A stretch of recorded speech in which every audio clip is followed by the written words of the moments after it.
وعليكم ورحمة الله ومرحبا بكم في حلقة جديدة من البودكاست ديالنا حكاية الزمان. معكم إبراهيم، وهذه الحلقة أكيد غنهضروا فيها على واحد الموضوع اللي كيهمنا كاملين بطبيعة الحال.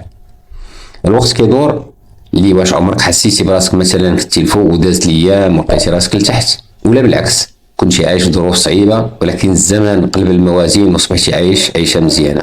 اليوم نهضروا على كيفاش الأيام كتقلب وكيفاش الواحد خصو يكون مستعد بطبيعة الحال لكل تغيير. هنا غادي نحكيو القصة.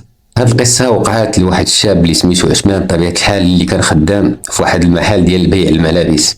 كان كيجتهد وكيحاول ينجح، ولكن المعلم ديالو ما كانش كيقدر الخدمة ديالو بطبيعة الحال. دائما كان ينقص منه وكيحقر عليه، وحتى الأجرة اللي كان يعطيه كانت قليلة. عثمان رغم كل شيء اللي داز عليه كان صابر، وكيقول ما يحس بالمزود غير اللي مضروب به. كان كيعرف بأن الحياة ما غاداش تبقى هكا، وأن الصبر بطبيعة الحال هو مفتاح الفرج. واحد النهار قرر عثمان يخدم على راسو، يجمع شوية الفلوس وبدا مشروع صغير ديالو. توكل على الله، حل محل ديال الملابس العصرية. بدا من الصفر، ولكن بالصبر والاجتهاد المحل ولا معروف، وبدات الناس كتجيه من كل بلاصة ومن كل جهة.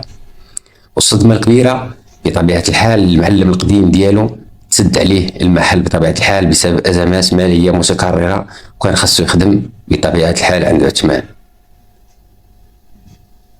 وشفتو كيفاش الدنيا كدور بطبيعة الحال، نهار فرح ونهار حزن، ولكن السر هو أنك تكون مستعد وما تفقدش الأمل.